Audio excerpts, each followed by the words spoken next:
नमस्कार साथियों, मैं Ganesh Sharma, deputy commissioner industries and commerce, आप सभी का एथिका एजुटेक में हार्दिक स्वागत और अभिनंदन करता हूं।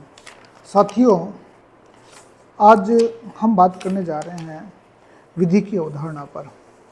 जैसा कि सिलेबस में आपके दे रखा है कि कॉन्सेप्ट ऑफ लॉ क्या है और इसमें स्वामित्व, कब्जा, अधिकार और कर्तव्य, दायित्व वगैरह ये सारे टॉपिक्स आपके हैं।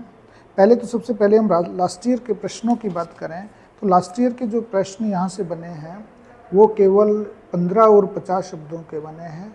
तो इस बार भी चांसेस वही 15 और 50 शब्दों के हैं और स्पेसिफिक जो प्रश्न या ज़्यादातर जो प्रश्न आएंगे वो 15 शब्दों के ही आएंगे। तो हमें सबसे पहले बात उसी के अकॉर्डिंग करनी है। तो सबसे पहले हम कॉन्सेप्ट ऑफ लॉ की बात करें कि जो कानून है उस कानून की अवधारणा क्या है। साथियों, हम बात करें कि सबसे पहले हम कानून के बारे में जानें। कानून जो है हमारा, ये कानून किसे कहते हैं या लॉ किसे कहते हैं? लॉ, विधि, बेसिकली लॉ है वो लिगेयर शब्द से बना है। लॉ का जो शाब्दिक लिगेयर से बना है, लिगेयर। और लिगेयर का अर्थ होता है बांधना। जो एक व्यक्ति के आचरण को नियमित करता है वो लॉ कहलाता है, नियमित करता है। अब आपके सामने एक प्रश्न ये है कि नियमित तो आचरण को समाज भी करता है, क्या समाज के द्वारा बताए गए रीति रिवाज परंपराएं लॉ में आती है? समाज में जो नैतिक नियम है वो नैतिक नियम भी व्यक्ति को बांधते हैं, क्या वो कानून की श्रेणी में आएंगे? ये बाद का मुद्दा है। लेकिन सबसे पहले हम बात करें ऑक्सफोर्ड डिक्शनरी के, तो ऑक्सफोर्ड डिक्शनरी में ये कहा गया है साथियों कि लॉ वह होता है कि राज्य द्वारा लागू किया गया आचरण, राज्य द्वारा लागू किया गया आचरण लॉ कहलाता है, कानून कहलाता है, विधि कहलाता है। कानून कह दो चाहे विधि कह दो, एक ही बात है, कहलाता है। ये बातें आपकी हो गई। तो इस संबंध में रोस्को पाउंड नाम के एक कानून के जानकार हुए हैं, पॉलिटिकल साइंस में आपने पढ़ा होगा रोस्को पाउंड के बारे में। रोस्को पाउंड ने कानून के बारे में 3 चीज़ें बताई है।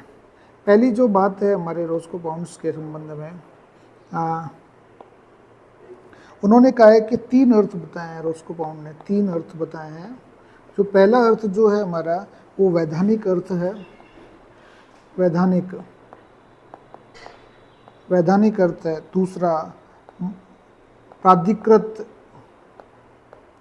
अर्थ है और तीसरा हमारा प्रशासनिक और न्यायिक प्रक्रियाएं हैं, प्रशासनिक व न्यायिक प्रक्रियाएं हैं। 3 प्रकार से उन्होंने बताया। तो वैधानिक की जो बात है वो बेसिकली यदि किसी राजनीतिक समाज है, राजनीतिक सरकार है जो जनता द्वारा चुनी गई है, उसके द्वारा मानवीय आचरणों का नियमन करना, मानवीय आचरणों का नियमन किया जाता है इसमें, मानवीय आचरणों का नियमन।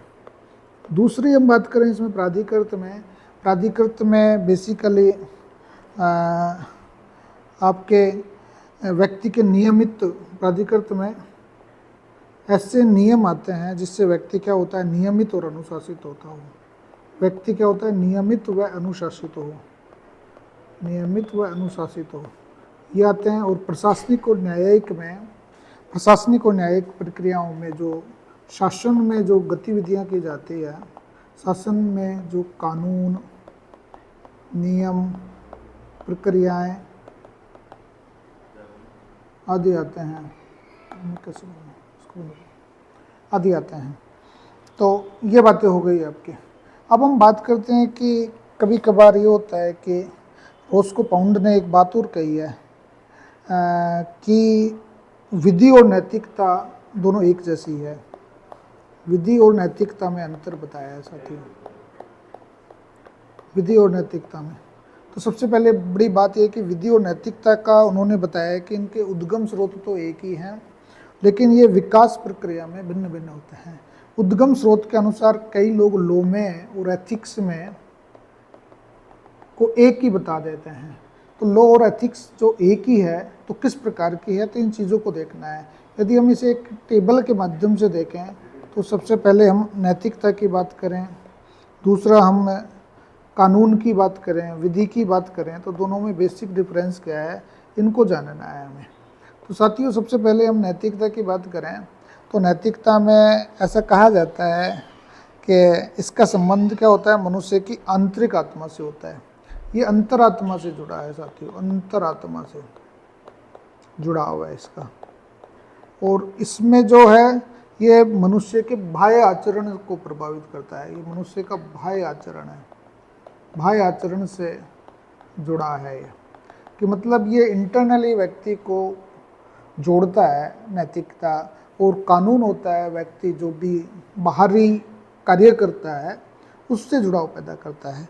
दूसरा इसमें ये आता है कि नैतिकता का परित्याग व्यक्ति कभी भी कर सकता है, जब भी उसको मौका मिला या जब उसको लगा कि मुझे अब नैतिकता छोड़नी है तो नैतिकता का परित्याग कर सकता है, यदि उसमें संकल्प की स्वतंत्रता, विवेक और व्यक्तित्व उसका प्रभावी नहीं है तो।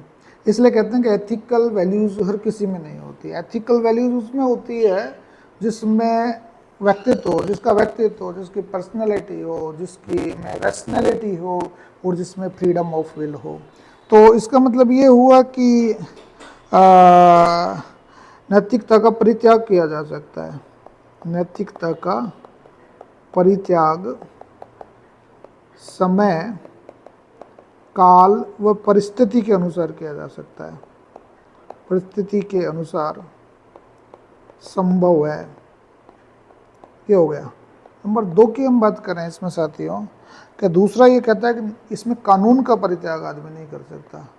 कानून से वो चाहता है कि नहीं जी मैं कानून को नहीं मानता, तो कानून का तो पालन करना ही पड़ेगा, हर हालात में करना पड़ेगा। ये बातें हो गई। तीसरा जो हम बात करें इसमें, तीसरा जो नियम है, तीसरा जो अंतर है इसमें, नैतिकता केवल कर्तव्य पर बल देती है, कर्तव्य पर बल देती है साथी, ये कर्तव्य पर बल देती है। और ये जो है हमारा, ये आपका अधिकार और कर्तव्य दोनों पर बल देता है। ये अधिकार की भी बात करता है कानून और कर्तव्य की बात करता है, दोनों पर बल देता है। तो ये बात हमारे रोस्को पाउंड ने बताया कि मतलब एथिकल होना या एथिक्स होना, एथिक्स और लॉ में बेसिक डिफरेंस क्या है, ये सारी चीज़ें आपके इसमें आती है। अब कानून के उद्देश्यों की बात करें साथियों, जो कानून का उद्देश्य जो हमारा इसमें बताया गया है, कानून का उद्देश्य बेसिकली क्या है कि आपको एक मानव जीवन हम जी रहे हैं, मानव जीवन जी रहे हैं तो बेहतर और गुणवत्तापूर्ण जीवन जिए हैं। और हमें कानून में जो सामाजिक और राजनीतिक न्याय दे रखे हैं उन न्यायों को हम सुनिश्चित कर सकें।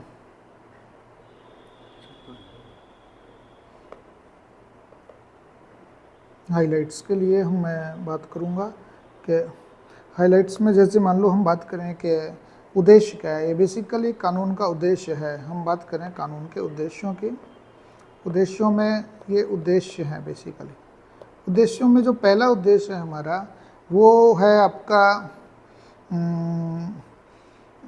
स्वतंत्रता पूर्वक जीवन जीने का अवसर प्रदान करता है कानून में। दूसरा हमारा ये बात आती है कि कानून में कि कानून मनुष्य को एक बेहतर और गुणवत्तापूर्ण जीवन जीने के लिए सामाजिक और मानवीय दशाएं उपलब्ध कराता है। दूसरा ये बात हो गई। तीसरी बात ये हुई कि हमारे के तीसरा ये हुआ कि कानून से हमें क्या मिलता है, सामाजिक, राजनीतिक और आर्थिक न्याय सुनिश्चित किया जाता है। तो मतलब 3 उद्देश्य हमारे पास में आए हैं साथियों। पहला जो उद्देश्य है हमारा, पहला उद्देश्य तो यह है कि व्यक्ति को यह जीवन जीने का अवसर प्रदान करता है। कानून से बेहतर और गुणवत्तापूर्ण जीवन जीने के लिए सामाजिक और मानवीय दशाएं सुनिश्चित होती है। और तीसरा हमारा यह है कि कानून से हमें सामाजिक, राजनीतिक और आर्थिक न्याय सुनिश्चित होता है। तो कुल मिलाकर कानून के कॉन्सेप्ट्स में हम पहुँचे तो ये कानून की अवधारणा की बात आई। हम अवधारणा की बात करें साथियों, अवधारणा में हम बात करें कानून क्या है, एक बेसिकली एक परिवर्तनशील अवधारणा है। मतलब ये समय के साथ खुद को ढालती है, समय काल परिस्थिति के अनुसार स्वयं को ढालती रहती है। और कानून का उद्देश्य क्या होता है? समाज में जो मनुष्य का जो आचरण है उसको नियमित करना है, उसको अनुशासित करना है, उसको अध्यवसायी बनाना है और उनके अधिकार और दायित्वों की भी स्पष्ट व्याख्या करता है। जैसा कि सिलेबस में भी आप देखेंगे, आरएस का जो सिलेबस है वो सिलेबस इस तरीके से बनाया गया है कि यदि बच्चा कानून के बारे में जानता है तो कानून के बाद में उसमें अधिकार और कर्तव्यों की बात की गई है, उसके बाद कब्जा और स्वामित्व की बात की गई है, व्यक्ति की अवधारणा की बात की गई है, दायित्वों की बात की गई है। तो ऐसा ही हम करें कि कानून का उद्देश्य क्या होता है? व्यक्ति को अधिकारों का और दायित्वों की भी व्याख्या करना है। तो अधिकार और दायित्व भी हम पढ़ेंगे आगे चलकर। और ये समाज में जो भी अनैतिक और गैर कानूनी गतिविधियां हैं उनके विरुद्ध अपराधियों में भय पैदा करना है। मतलब ये आम जीवन में एक राजस्थान पुलिस की टैगलाइन है कि आम जन में विश्वास और अपराधियों में डर। तो कानून से ही व्यक्ति में डर पैदा होता है।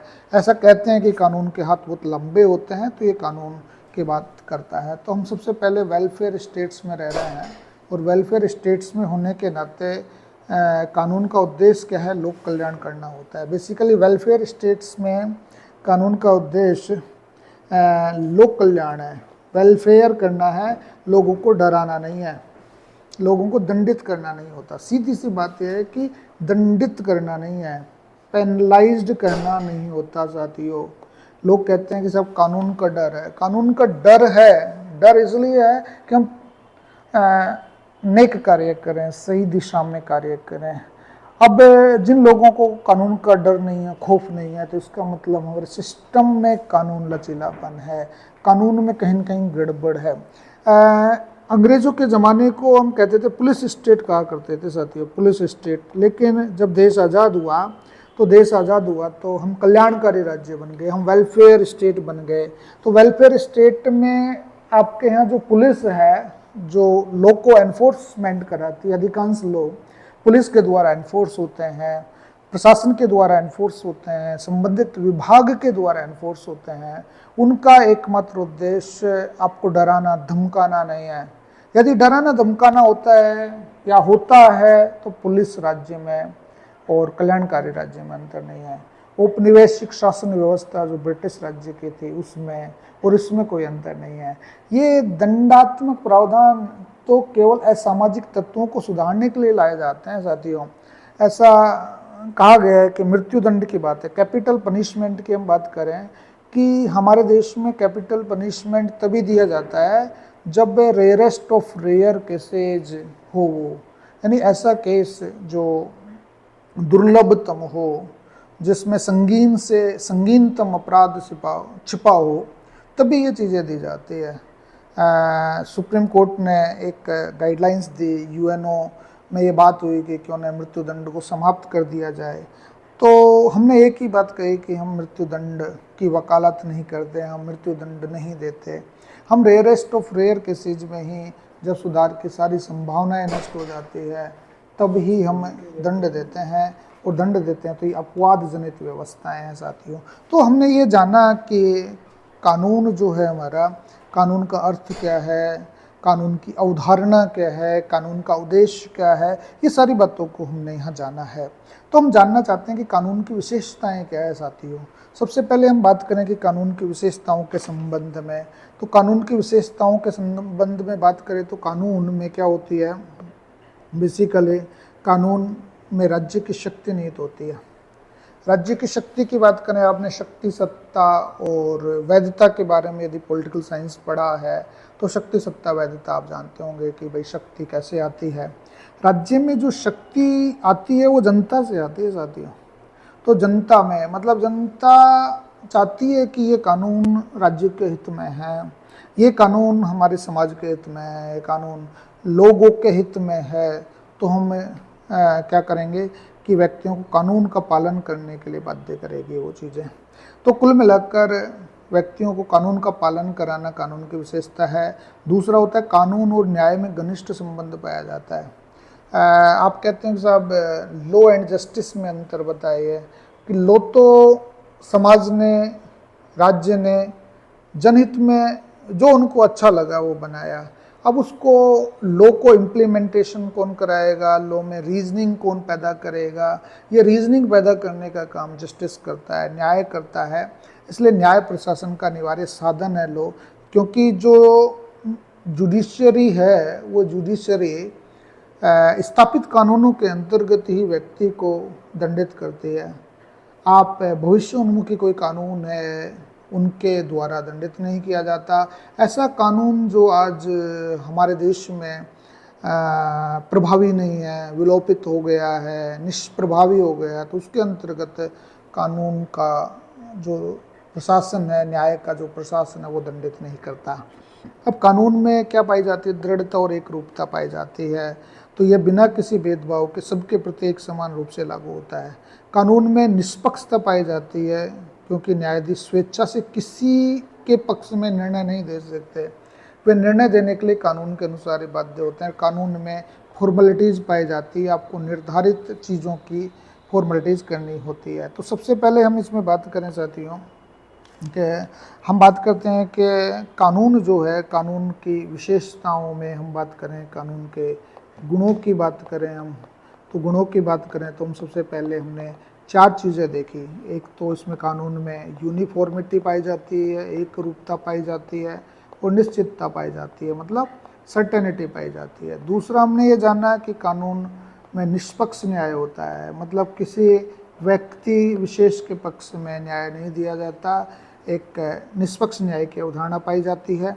चौथा हमने जानना कि यदि व्यक्तिक निर्णय कोई होता है, व्यक्तिक निर्णय की भूलों से संरक्षा होती है, मतलब गलती से कोई ऐसा निर्णय हो गया हो जिसमें एरर है तो एररलेस न्याय दिया जाता है। तो ये बेसिक्स गुण है, लेकिन अब स्थितियाँ ये बनती है कि इसके दोष भी हैं साथियों।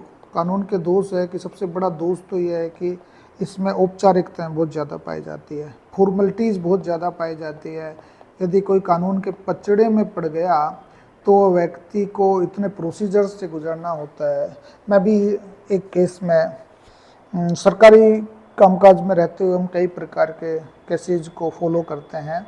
वहाँ इतना वो नहीं आते, क्योंकि हमें लगता है कि हम सरकार से हैं, हमें ज़्यादा कोई फ़र्क पड़ेगा भी नहीं। लेकिन आदमी जब खुद के ऊपर गुजरती है तब उसको पता लगता है कि कानून में कितनी पेचीदगियाँ हैं। एक ऐसा ही छोटा सा कार एक्सीडेंट का मैटर था, तो हम उस केस में गए। वहाँ ये बातें भी हुई कि साहब आप इसको यहीं पे डम करा सकते हो, कि इसको बंद करा सकते हो समझौते के माध्यम से। लेकिन हमने कहा कि जब हम गलती नहीं है तो समझौता क्यों करें, हम भी कोर्ट केसेस में फंसेंगे, तो हम भी कोर्ट केसेस को देखेंगे क्या प्रक्रियाएं होती। तो जो वो प्रक्रियाओं से मुझे लगा कि वास्तव में सभी लोग कहते हैं कि काले कोट वाले से ईश्वर बचाए।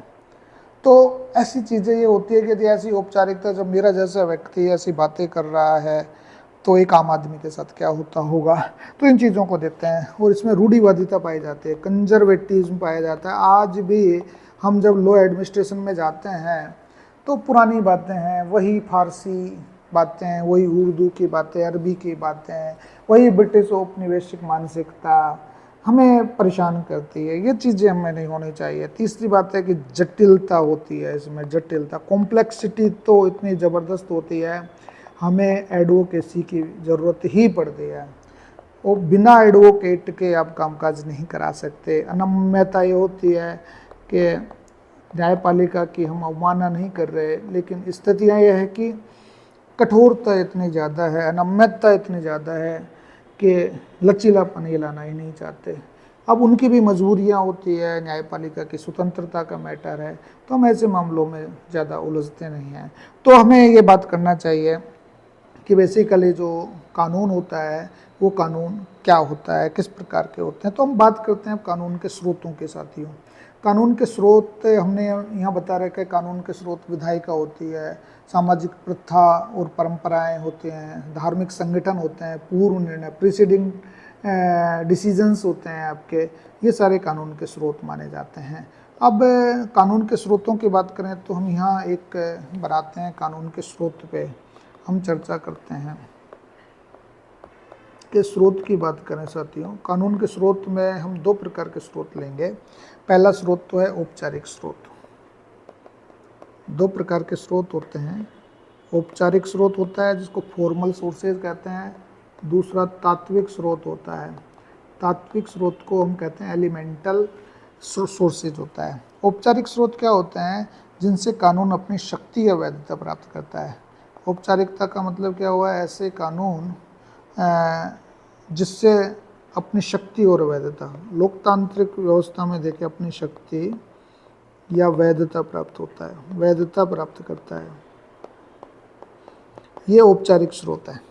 जैसे मान लो लोकतांत्रिक व्यवस्था में वैधता कहाँ से मिलती है किसी कानून को? जनता से। तो मतलब लोकतांत्रिक व्यवस्था में जनेच्छा ही औपचारिक स्रोत हो गई। मतलब जनता जो चाहेगी वही कानून होगा। तो कानून का स्रोत कौन से हुए? जनता। और जनता के प्रतिनिधि जाते हैं विधायिका में, तो विधायिका द्वारा यह कानून बनाए जाते हैं। विधायिका संसद और विधानसभा हो गई साथियों। आप पॉलिटिकल साइंस में भली बातें इससे परिचित होंगे। दूसरे हम बात करते हैं तात्विक स्रोतों की। तात्विक स्रोत वो होते हैं जिनसे कानून क्या करता हो? जिनसे कानून विषयक सामग्री प्राप्त करता हो, विषयक सामग्री प्राप्त करता हो। अब विषयक सामग्री प्राप्त करता हो मतलब कानून की सामग्री कहाँ से मिलती है? तात्विक स्रोतों से। तात्विक स्रोतों में कौन कौन से स्रोत हैं, इन चीज़ों को हमें देखना है। इसमें भी दो प्रकार के स्रोत हैं साथियों, दो प्रकार के स्रोत हैं। हमें बात करें पहला तो आपके ऐतिहासिक स्रोत की है, ऐतिहासिक स्रोत। दूसरा है आपका वैधानिक स्रोत, वैधानिक स्रोत। इसमें तात्विक में हम देखेंगे ऐतिहासिक स्रोतों में साथियों, ऐतिहासिक स्रोत जो है हमारा वो बेसिकली इतिहास से जुड़ा हुआ है। इतिहास से मतलब प्राचीन व्यवस्था से जुड़े कानून। प्राचीन व्यवस्था से जुड़े कानूनों में हमारे यहाँ कौन कौन सी ऐसी व्यवस्था है? आपके रित का सिद्धांत, आप सोचते होंगे वैदिक नियमों में रित आता है। रित के नियम आपके कानून से जुड़े हुए हैं। आपके मनुस्मृतिक ऐतिहासिक स्रोत है। आपके मिताक्षरा जो 8वीं सदी में विज्ञानेश्वर के द्वारा लिखी हुई है वो है इसमें। और हम बात करेंगे इसमें जेंटोलॉज, जो जेंटोलॉज है हमारा, जेंटोलॉज जो वारेन हेस्टिंग्स के टाइम पे बनाया गया था, एक सिविल कानून था। ये हमारे ऐतिहासिक स्रोत के स्रोत हैं। फिर हम दूसरे बात करते हैं वैधानिक स्रोतों की। इस वैधानिक स्रोतों में 3-4 प्रकार के हैं। सबसे पहली बात तो है कि विधायन। विधायन का मतलब ये हुआ कानून, ऐसा कानून जो संसद या विधानमंडल द्वारा बनाया जाता हो, विधायिका द्वारा निर्मित, मतलब विधायिका द्वारा निर्मित कानून आपका इसमें हुआ। दूसरा हुआ पूर्व निर्णय। अब पूर्व निर्णय में क्या हुआ? सर्वोच्च न्यायालय और हाई कोर्ट्स के जो डिसीजन आते हैं एससी के और एचसीज के, निर्णय भी कानून की तरह काम करते हैं साथियों। तो ये भी हमारे निर्णय में आते हैं। तीसरा है रूढ़िगत विधियाँ। रूढ़िगत मतलब कंजर्वेटिव, रूढ़िगत प्रथागत विधि आ गई। तो इसमें जैसे हम जनजातियों से जुड़ी हुई प्रथाएं परंपराओं को ले लें जो नागालैंड में चलती है, असम में चलती है, मणिपुर में चलती है, तो ये रूढ़िगत विधियाँ हैं। मतलब जनजातियों से जुड़े कानून, जनजाति से जुड़े कानून आ गए इसमें, जुड़े कानून। और चौथा हमारा हम ले सकते हैं इसमें अभिसामयिक मुद्दे। अभिसामयिक मतलब समसामयिक जो है, कंटेम्पररी इश्यूज हैं इसमें। कंटेम्पररी इश्यूज में क्या आएगा आपके? कंटेम्पररी इश्यूज में आपका आएगा, हम बात करें कि जैसे आपसी समझौते से आप कोई कामकाज करा लेते हैं। आजकल क्या होगा कि दो पक्षों में विवाद हुआ तो आपसी समझौता कर लिया, उसने रिकन्सिलिएशन कर लिया।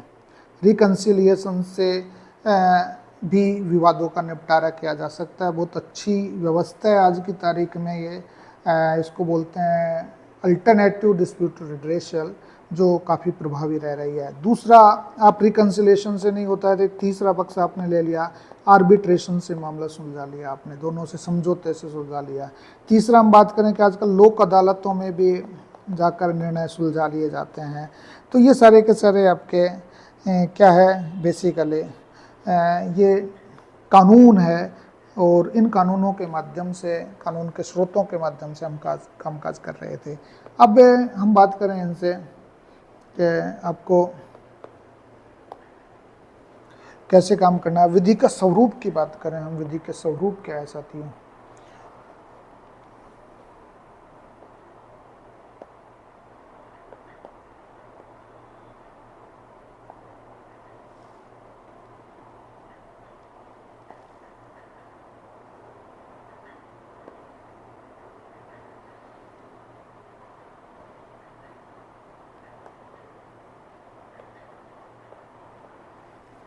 अब हम बात करते हैं विधि के स्वरूप की।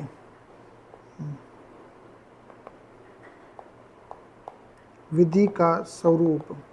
अब विधि के स्वरूप की हम बात करते हैं तो विधि के स्वरूप में जेरेमी बेंथम, आपने सुना होगा नाम, जेरेमी बेंथम उपयोगितावादी विचारधारा के पोषक थे। बेंथम के अनुसार इन्होंने दो प्रकार के स्वरूप बताए हैं विधि का। एक तो कहा है इन्होंने विधि, और दूसरा कहा है एक विधि। दो अर्थ बताए हैं इसमें साथियों। विधि को तो द लॉ कहते हैं और इसको ए लॉ कहते हैं। द लॉ और ए लॉ, आपने आर्टिकल्स पढ़े होंगे कि द एक सर्टेन्ड स्थिति को बताता है और ए आपके एनोनिमस स्थिति को बताता है। तो ये आपने आर्टिकल्स में पढ़े होंगे इंग्लिश में। तो ये बेसिकली इसमें किसी देश की कानून व्यवस्था में शामिल विधियाँ हैं, कानून व्यवस्था में शामिल विधि है। अब शामिल विधि कौन कौन सी हैं, जैसे हम बात करें कि कॉमन विधियां हैं इसमें ओवरऑल। जैसे हम बात करें आईपीसी की, इंडियन पेनल कोड, इसमें दंड के बारे में बताया गया है। इसमें सीआरपीसी के बारे में, क्रिमिनल प्रोसीजर कोड, जो आजकल बदलाव हो गए हैं। आपको जो आईपीसी और सीआरपीसी में जो बदलाव हुए हैं उनके बारे में आपको पता होगा। लेबर कोड एक पूरे श्रम के संबंध में बात कही गई है। आप बात करें कि महिलाओं से जुड़े हुए कानून, जितने भी महिलाओं और बच्चों से जुड़े हुए कानून हैं, ये सारे के सारे द लॉ में आते हैं। लेकिन यदि इसमें स्पेसिफाइड कर दिया जाए, किसी कानून विशेष को बता दिया जाए, ये किसी कानून विशेष का द्योतक है, ये किसी कानून विशेष का द्योतक है। अब द्योतक है तो क्या करें साहब इसको, जैसे हम बात करें कि उपभोक्ता संरक्षण कानून की बात करें हम, 1986 का जो उपभोक्ता संरक्षण कानून है ना, 1986 का। हम बात करें कि घरेलू हिंसा से महिलाओं को संरक्षण, देखो यहाँ तो महिला कानून आ गए सारे, और ए लॉ में घरेलू हिंसा से महिला संरक्षण कानून आपका 2005 का आ गया। हम ऐसे बात करें कि कॉन्ट्रैक्ट एक्ट है आपका, कॉन्ट्रैक्ट एक्ट है 1878 का, आपका एविडेंस एक्ट है 1882 का। ये सारे के सारे आपके ए विधि के अंतर्गत आते हैं।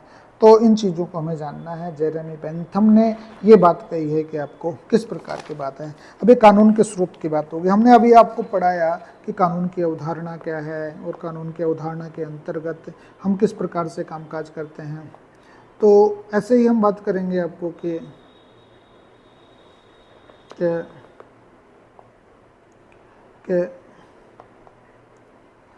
कानून की अवधारणा मैंने बता दी आपको मैंने कानून की विशेषताएं बता दी, मैंने आपको कानून के उद्देश्य बता दिए, कानून के दोष भी मैंने आपको बताए हैं, और मैंने आपको कानून के स्रोत बताए हैं, मैंने कानून के विशेषताएं आपको बताई है, कानून का स्वरूप मैंने आपको बताने का प्रयास किया है, उसमें बेसिक्स डिफरेंस बताने का प्रयास किया है साथियों।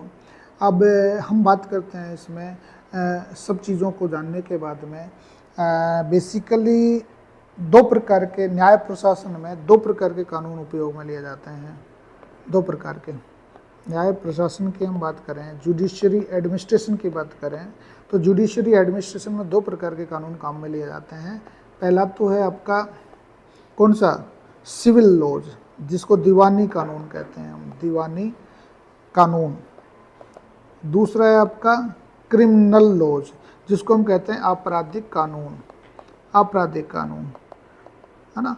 तो इनका एक प्रोसीजर भी है साथियों। जैसे हम दीवानी कानून की बात करें तो ये दीवानी कानून सीपीसी एक्ट है 1908, उसके तहत इसकी प्रक्रियाएं तय होती है। इसकी प्रक्रियाएं किससे तय होती है? सीपीसी एक्ट से। हम बात करें कि साहब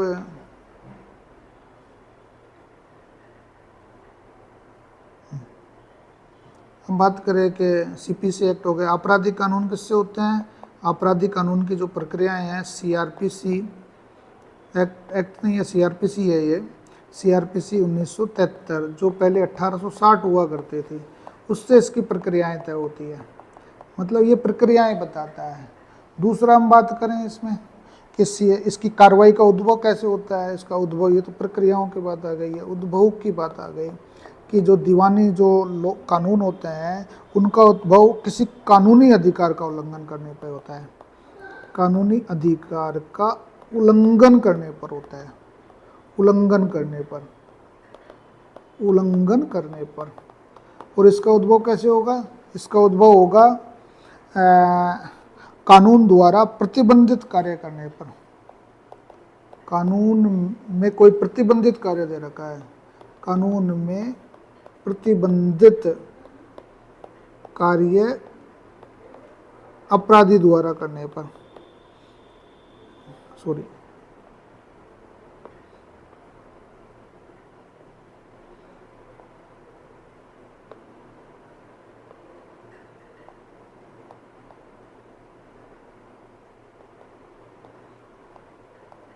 कानून में प्रतिबंधित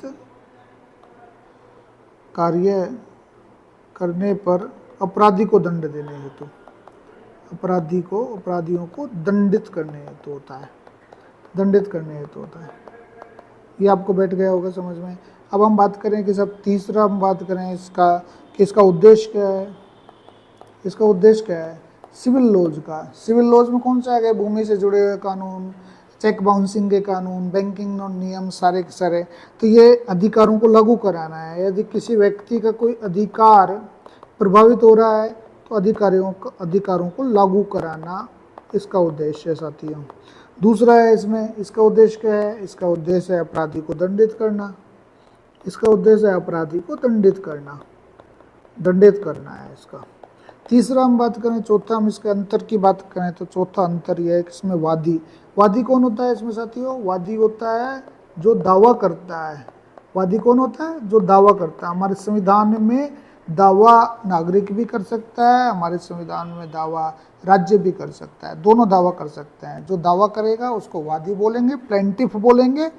वादी किसी विधिक अधिकार का दावा करता है, किसी विधिक अधिकार का। जैसे मान लो किसी ने किसी की जमीन पे अतिक्रमण कर लिया, अतिक्रमण कर लिया तो क्या होगा कि वो करेगा कि साहब मेरे जमीन पर उसने अतिक्रमण कर लिया जिससे मेरे काश्तकारी अधिकारों का उल्लंघन हुआ है, तो काश्तकारी कानून 1955 के तहत कार्रवाई करो साहब। इससे हमारे लैंड रेवेन्यू एक्ट 1956 का, उसके अंतर्गत कार्रवाई करो। तो ये कानून के अंतर्गत होता है। अब इसमें क्या होता है साथियों? इसमें ये होता है कि इसमें अभियोजक क्या होता है? किसी अधिकार का दावा नहीं करता। अभियोजक कौन हुआ? जो प्रतिवादी का वो होगा, वकील होगा, वो प्रोसिक्यूटर होगा। और वो प्रोसिक्यूटर किसी अधिकार का दावा नहीं करता कि साहब मेरा अधिकार था। अभियोजक किसी अधिकार का दावा नहीं करता, तो अभियुक्त के विरुद्ध, जो अभियुक्त है उसका एक्यूज्ड है, इसको बोलेंगे एक्यूज्ड। एक्यूज्ड के विरुद्ध क्या हो जाएगा? एक्यूज्ड के विरुद्ध दोष सिद्ध हो जाएगा। दोष सिद्ध होना, ये दोष सिद्ध हो गया। ये बातें हो गई आपके।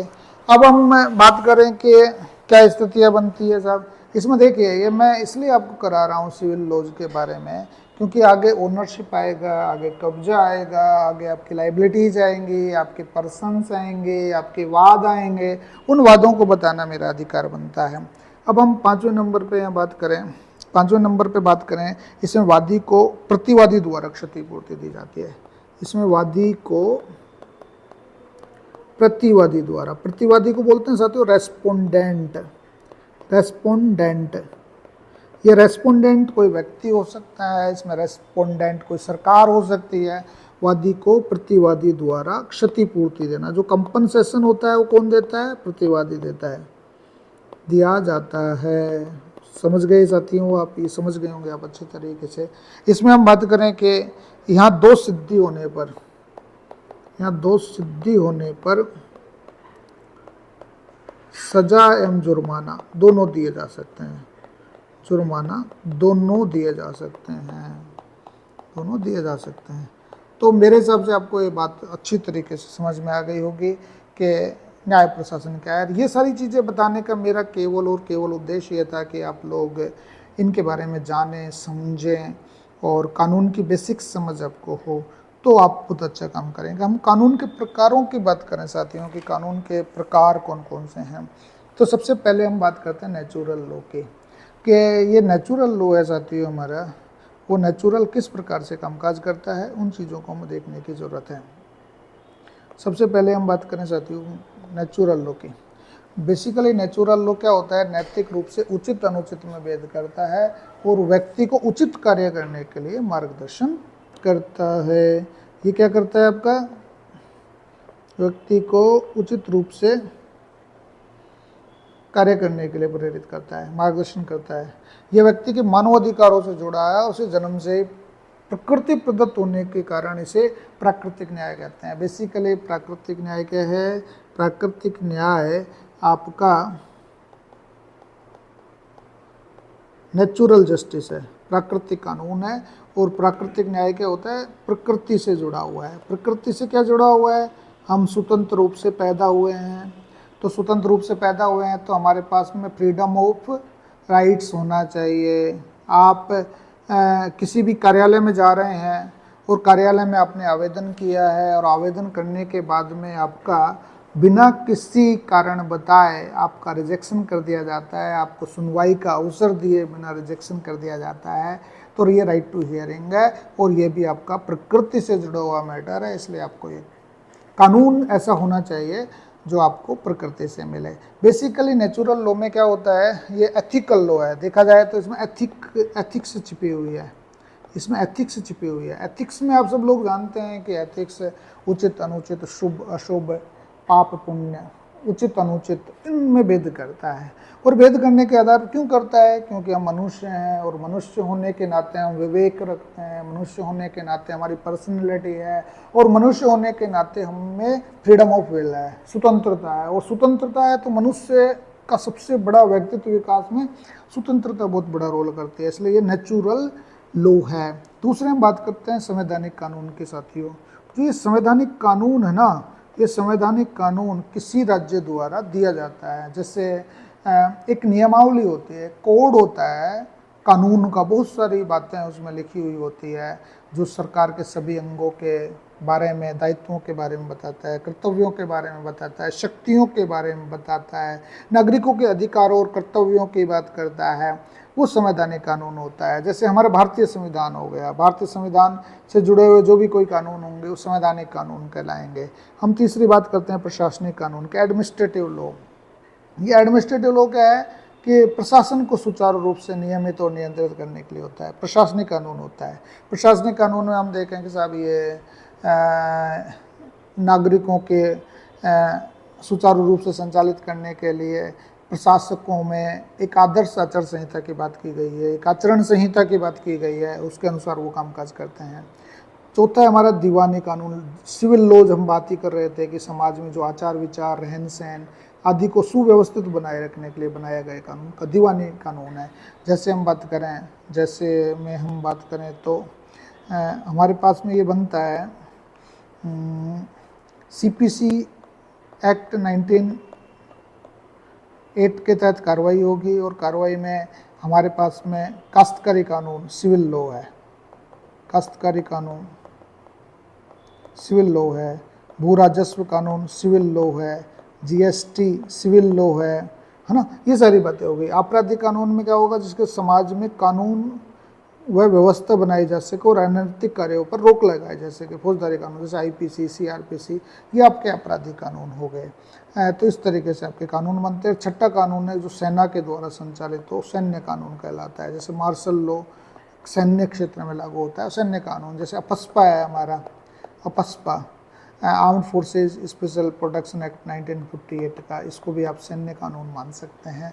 तो जब तक ऐसा आप उदाहरण नहीं देंगे इनमें, जब तक परिभाषा सही ढंग से 15 शब्दों में सटीक रूप से नहीं देंगे तो आपको नंबर नहीं मिलेंगे। तो आपके पास में कुल मिलाकर हमने आपको अभी तक बताया कि कानून की मूल अवधारणा, और 15 शब्दों में 50 शब्दों में आप आसानी से उत्तर दे सकते हैं। कैसा लगा हमारा ये वीडियो आप ज़रूर बताइएगा। नमस्कार।